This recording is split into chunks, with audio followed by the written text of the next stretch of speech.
Gernika-Lumoko udalak kulturaren aldeko apustuarekin jarraitzen du.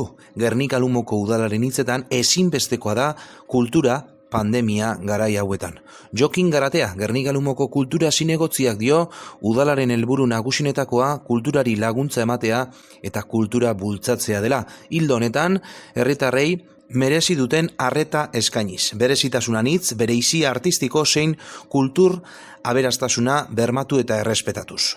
Kulturak pandemia aroan batu egiten gaituela dio Garateak, eta distantziak murriztu eta antxietate eta ezjakintasun egoera honetan lagungarri dela itxaropen moduan kultura. Hildo honetan Gernika-Lumoko kulturretxean urtarriaren 28 bitartean Itxasne Zubiriren pandemian bizi izandakoa oleo marrazki eta mugikor argazki bidezko erakusketa duzu ikusgai, eta era paraleloan Gernika-Lumoko udalaren eta Gernika-Lumoko kulturretxearen eskutik, fotoka Gernika-Lumoko argazkilaritza elkarteak berriro ere bere lana kalera ateratu.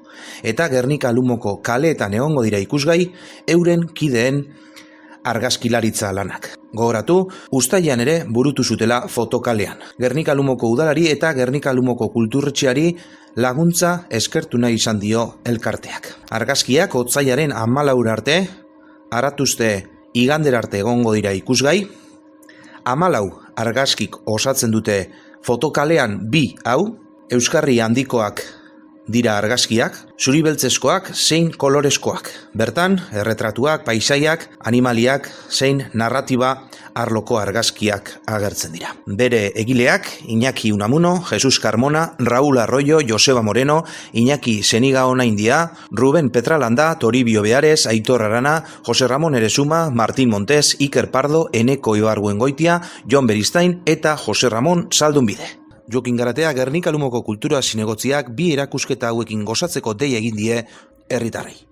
La idea que tenemos con esta segunda edición de Fotokalea... Fotokalearen bigarren edizio honekin dugun ideia da, hain zuzen ere, pandemiaren egoera zein den ikusita, eta jendea ezin denez erakusketa aretoetara joan edo leku itxietan sartu, helburua artea, argazkilaritza eta artea kalera ateratzea da.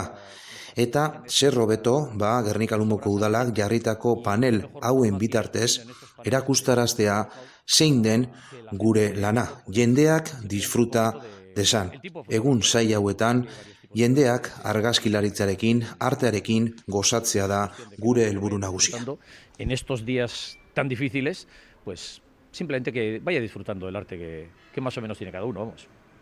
Rubek esan daben moduan, gure asmoa, kulturretxeko asmoa eta udalentzaren asmoa, izan da batetik Gernikako elkartei laguntzea urte gatz honetan, eta arteak kaleratzea. Eta arte kale honetan, zer hobe, holan erakusgai izatie baino, argazki erakusketa bat, orain argazki erakusketa hau daukagu, honen neurrean aurretik izan dugu beste bat Gernika Zarrarena, eta gure asmoa da aldan neurrizen edo, esan dugun moduen, batetik elkartei laguntzea, eta bestetik kalera ataratzea Gernikako elkarte guztiek egiten duten lana, Gernikako biztanle guztiek ezagutu deizen gauza asko egiten derala eta gauza onak egiten direla.